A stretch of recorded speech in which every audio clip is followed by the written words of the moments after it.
ini ialah Masjidil Haram yang dibina oleh Osmaniyah. Tapi bangunan ini sangat dibenci oleh keluarga Saud. Ketika Osmaniyah, Mekah ialah bumi umat Islam. Ulama daripada Nusantara, daripada alam Melayu bebas untuk bermasatin sebab Mekah ialah bumi umat Islam dan ditabirkan oleh Khalifah Islam yang memberikan Mekah dan Madinah sebagai bumi Islam yang percuma. Tidak ada visa, tuan boleh pergi bila-bila masa. Duduklah di sana, belilah harta, dan ulama kita bermasatin di sana. Ulama India ramai di sana, ulama Parsi ramai di sana, ulama Dagestan pun ramai di sana sebab Mekah dan Madinah bumi umat Islam seluruhnya. Sayang apabila keluarga ini telah mengambil alih, bumi ini disahkan sebagai bumi keluarga kami. Kamu semua minta izin kepada kami untuk datang ke Mekah sebab ini tanah bumi keluarga kami. Dan sebagai balasan, British dan Yahudi minta hotel untuk dibina di Mekah. Hotel Hilton. Hotel yang paling dekat dengan pintu Masjidil Haram ialah hotel ini. Simbol persahabatan Yahudi dan Arab Saudi. Dan di Madinah, hotel yang paling dekat dengan Masjid Nabawi ialah Darut Tauhid. Dan nama asalnya adalah Intercontinental. Di bawah Safwah ada makhluk ini namanya Starbucks Coffee. Ini tandanya siapa di mana negara ada Starbucks, maksudnya dia terjajah oleh kapitalisme, liberalisme, pragmatisme Yahudi. Mekah telah dijajah. Rupa-rupanya Mekah bukan bumi kita, tuan-tuan. Inilah sebab kawan-kawan kita yang balik Saudi cukup marah dengan saya. Dia kata itulah pemimpin yang terbaik.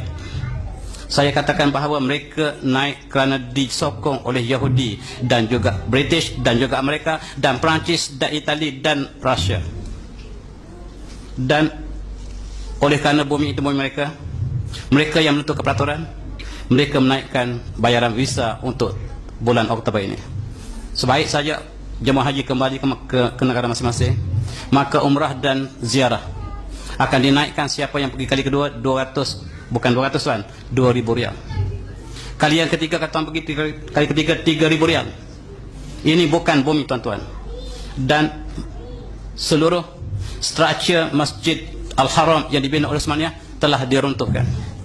Kononnya untuk meluaskan masjid ini, tapi sebenarnya untuk menghapuskan tanda-tanda tamadun atau kesan daripada Osmaniyah. Dan Indonesia minta untuk membina hotel di Mekah, ditolak mentah-mentah. Malaysia lebih bijak dan diberikan hak untuk membina hotel di atas bukit. Dan cukup sayang terlihat apabila Masjidil Haram mempunyai hotel yang bertaraf 5 bintang, 6 bintang, maka siapakah jemaah haji yang bakal mampu untuk sampai ke Mekah pada masa 30 tahun akan datang? Saya jangkakan umat Islam di Malaysia semakin tersempit untuk menunaikan fardu haji sebab hotel yang murah sudah tidak ada lagi.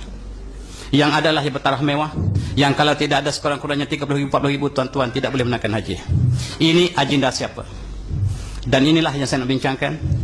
Dan kita akan menyambut kemerdekaan, tetapi kita minda terjajah.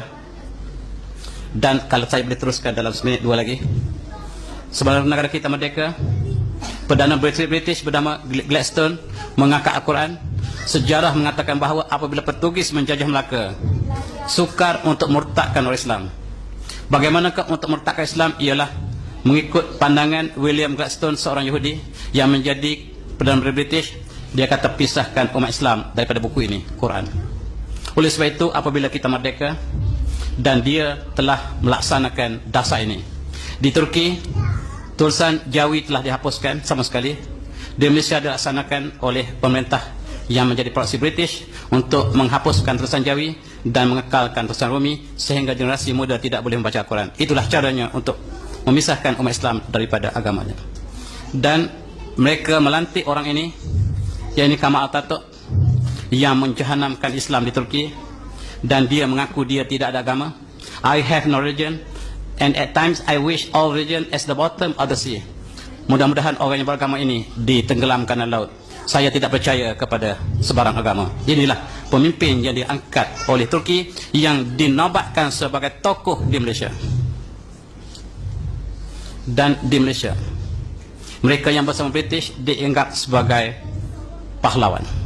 Inilah pembelot negara yang menjadi mata-mata British, yang menangkap pejuang-pejuang seperti Mak Kilau, Datuk Mahaman, Tok Janggut dan pejuang-pejuang. Inilah mereka yang dilantik oleh British untuk menjadi mata-mata spy British.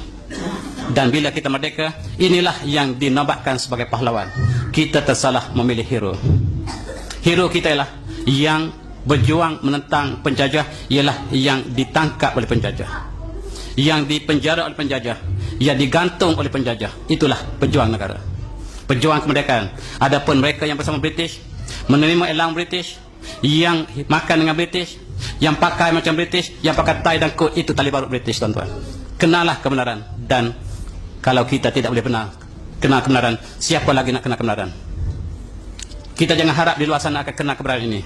Saya dengan rendah hati menulis dua buku ini ialah bukan untuk saya, untuk cucu generasi kita akan datang, supaya mereka dapat bezakan antara kaca dan permata. Tentera British dinobatkan sebagai wira negara. Mereka adalah tali barut British. Mereka adalah tentera British. Dan ketika mereka mati berjuang di Singapura, mereka pegang bendera ini, bendera salib.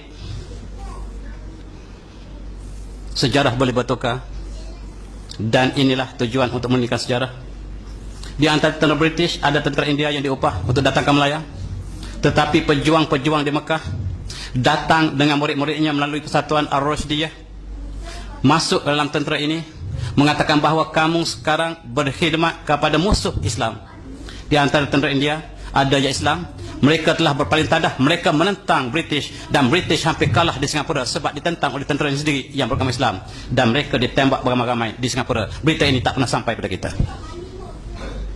Tentera Melayu ada yang dipengaruhi bahawa kamu sekarang bekerja untuk musuh Islam, kamu palingkan senjata kepada mereka, dan tentera Melayu juga menentang British di Singapura dalam tahun 40-an. Mereka juga ditembak mati beramai-ramai. Itulah pejuang yang sebenarnya.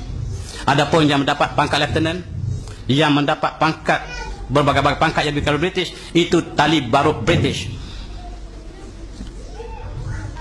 Sejarah belum ditulis. Maaf saya.